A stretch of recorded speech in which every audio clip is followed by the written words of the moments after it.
What's going on, everybody? C4 here. Welcome back to our 32-team 7-round 2020 NFL Draft mock draft series, where today we're taking a look at a team that holds 2 picks within the first round, but we're starting at pick number 12. That is Jon Gruden and the now newly relocated Las Vegas Raiders squad. And before we get into that 7-round mock draft, we need to kind of look through the power of Madden 20, the moves that they have made in free agency, where they still have holes, where can we figure out and identify what players will be best for this Raiders team to draft. Now, I will say right off the bat, a lot of surprising moves here from the Vegas Raiders. Some weird contracts, some good contracts, and everything in between. So let's take a look here at this roster on offense, and then we'll look at the defense. So on offense, they still got, no real new starters. They did bring in Nelson Aguilar on a 1-year deal. I'm telling you right now, as an Eagle fan, I would rather Renfro, I'd rather Zay Jones, Marcel Aitman. I really would rather anyone on this roster over Nelson Aguilar. But, I mean, if you put him in the slot, which I don't know why, because you have Renfro, but if you put Aguilar in the slot, it's not that big of a risk, and you might get a couple big games from him.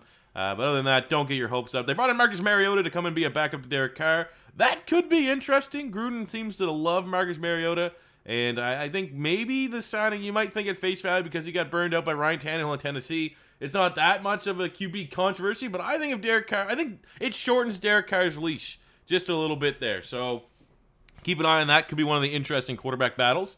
The rest of the offensive line, I haven't figured out what's going on with Richie Incognito, so I've left him on the roster for now because it does seem like he will return to the Raiders. But other than that, they got Colton Miller tackle, developing. Rodney Hudson, one of the better centers. Gabe Jackson's a little overpaid, but he's solid. And then Trent Brown actually played very well at right tackle for them last year. Darren Waller was a breakout candidate. They signed Jason Witten for some reason. Like I said, look, doesn't make sense. If I'm the Raiders, Waller looked real good. Moreau looked pretty damn good in the red zone. Why not just roll with those two? What's the point of bringing Jason Witten in?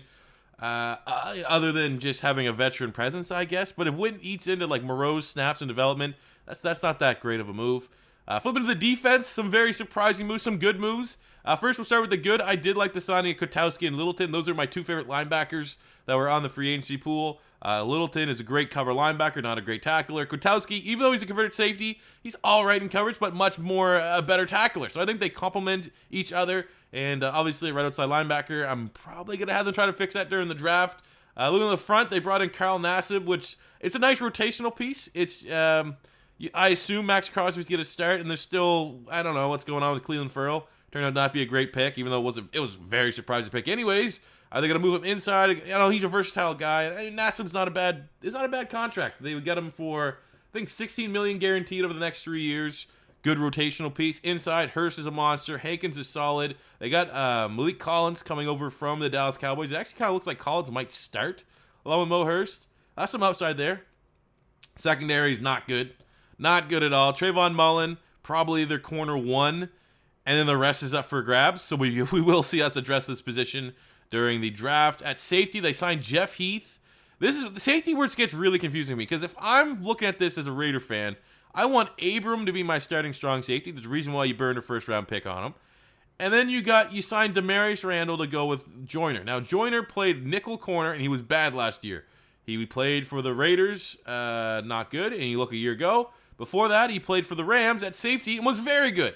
So I don't know why you wouldn't have Abram and Joyner as your starting safety. Demarius Randall, what'd they get him in for? A 1 year, $3 million. If they're going 3 safeties, that makes sense. But I just hope if you're a Raiders fan, you're not counting on Joyner playing corner again. You want to move back to safety where he's obviously plays at a much higher level. And then it's like kind of where does Demarius Randall come in? Are you going to try Demarius Randall as a slot corner? I think he played a little bit of corner with the Green Bay Packers before they moved him to safety. I don't know. Just some surprising moves. But ultimately, this is the Raiders team. I do think that, they could be competitive yet again next year. Not a lot of people thought with all the Antonio Brown drama and the Hard Knocks stuff, they were going to be just a complete cupcake team. And they played pretty damn well last season. I think backs against the wall and everything considered. So I think next year, if we have a pretty good draft with 2 first-round picks, we can put the Raiders right in the hunt there to be the second best team in the AFC West. So that being said, let's get into the 7-round mock draft.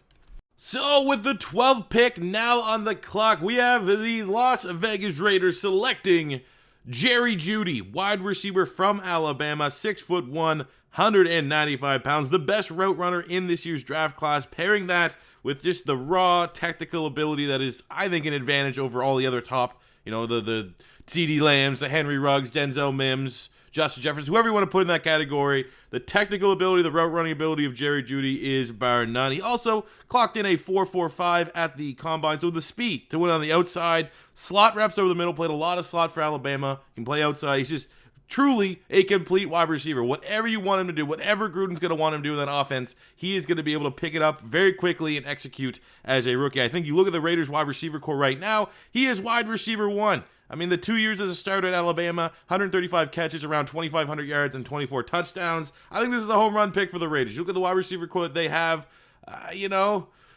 Zay Jones, okay. Tyrell Williams, a little bit underwhelming last year. You brought in Nelson Aguilar. Good luck with that. Maybe Hunter Renfrow can be a slot guy for you, but a guy like Jerry Jeudy walks to the building. He gets whatever jersey number he wants because he is going to be that big target. And you're going to a brand new market in Las Vegas. You're going to need exciting players. They're going to be very marketable, and Jerry Jeudy is that right out the gate.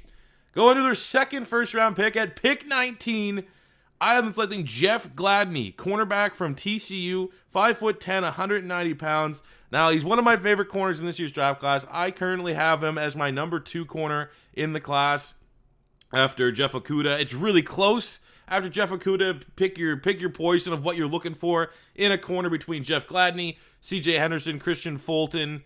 You could even start to compare Trayvon Diggs from Alabama. But I think for Jeff Gladney, I kind of think about this a little bit. He's a Gruden-style player. If you look at all those corners, which guy is going to tick off a box for John Gruden? It's going to be Jeff Gladney. He's uber competitive, had a great combine, 4.48, 37.5-inch vertical. Even though he measured in under 6 feet tall, he was reported over 6 feet tall at TCU. I think he's a versatile corner that can play outside. The tackling ability and the attitude and the drive to play as a slot, that aggressive kind of player that you want to play your slot corner. He also brings that in spades. But I don't think I would not be afraid at 5'10". Put him outside. He is so damn good. He's so good in man coverage. Put him on the outside. He's going to make a whole lot of plays for them. Compliments. They kind of have, Nick Nelson's also a little undersized. They've kept Nevin Lawson a little undersized. Really, they had 2 big corners on the Raiders roster, and Trayvon Mullen and Isaiah Johnson. Everyone else kind of fits that build of a Jeff Gladney. So again, another reason why he ticks off a box. This would be a great pick for the Raiders that definitely need to get better on that back end.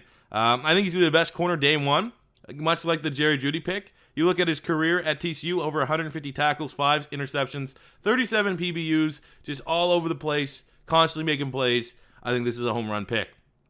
Going to the 3rd round at pick 80, I'm selecting Jordan Brooks, linebacker from Texas Tech, 6 feet tall, 245 pounds. They added Kwiatkowski and Corey Littleton, but they need to finish that linebacking core, and I think Jordan Brooks is that pick, is that fit here at pick 80. Jordan Brooks is a strong tackler, pretty good athlete, 4.54 at the combine, and reports are that he wasn't even at 100%, and I think he could try and earn that will role. Right now you got Marquell Lee, Nick Morrow. Those are the guys that are slated to be the will linebackers. I think someone like Jordan Brooks can come in and earn that spot in training camp. He's clearly an asset versus run, developing as a zone cover guy, but more so he's going to be in there on rundowns. You got a guy like Corey Littleton, like Nick Kwiatkowski, converted safety. Those guys are going to be a little bit more conditioned to be in if you're going nickel set against a clear passing situation. But when it's early downs, a guy like Jordan Brooks as a rookie is going to be able to come in and be a plus asset against run plays. And you look at his 2019, massive 2019 for Texas Tech, 108 tackles, 20 TFLs, and 3 sacks.